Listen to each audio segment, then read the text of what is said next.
Israel Hamas युद्ध में Lebanon का आतंकी संगठन हिजबुल्ला एक के बाद एक हमलों से उत्तरी इजराइल को दहला रहा है। यहां तक कि हिजबुल्ला की कई मिसाइलें, रॉकेट और ड्रोन इजराइल के भीतर तक घुसे हैं।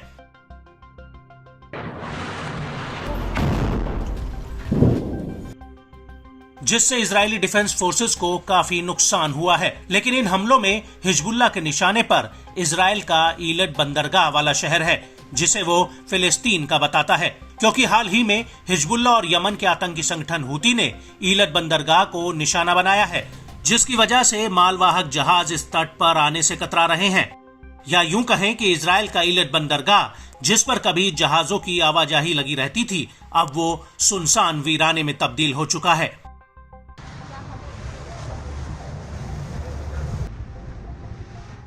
और ईलत बंदरगाह ही इजराइल को लाल सागर से जोड़ता है और लाल सागर से गुजरने वाले जहाज हूती के निशाने पर हैं।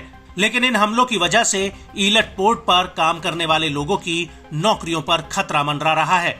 दरअसल इजराइल के अधिकारियों का कहना है कि ईलत बंदरगाह पर काम करने वाले आधे से ज्यादा कर्मचारियों की नौकरियां जा सकती हैं, क्योंकि ये लाल सागर की उत्तरी पट्टी पर है और हूती के हमलों की वजह से इजराइल का ये बंदरगाह सबसे पहले प्रभावित हुआ था, जिसकी वजह से दुनिया की कई शिपिंग कंपनियों ने इजराइल के इस बंदरगाह पर अपने जहाजों को भेजने के बजाय दूसरा रास्ता इख्तियार कर लिया।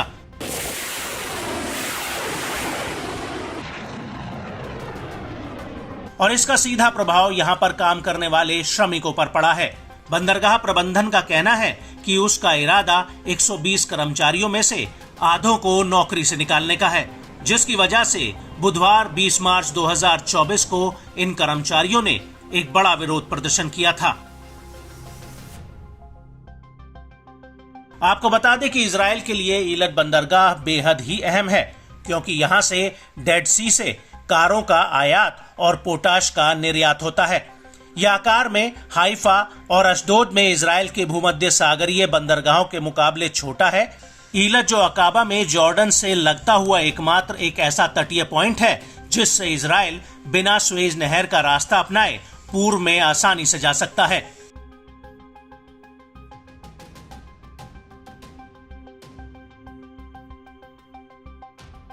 लेकिन हूती और हिजबुल्ला के हमलों की वजह से यह बंदरगाह सुनसान हो चुका है और यहां काम करने वाले लोगों की आजीविका पर एक बड़ा संकट खड़ा हो गया है।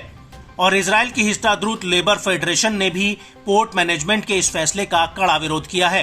वहीं इजराइल की ट्रांसपोर्टेशन वर्कर्स यूनियन के चेयरमैन इयाल यादीन का कहना है कि इस समय कंपनी के लिए ये सही होता कि वो श्रमिकों और उनके परिवारों को गले लगाती और बड़े पैमाने पर छटनी का आसान रास्ता नहीं चुनती।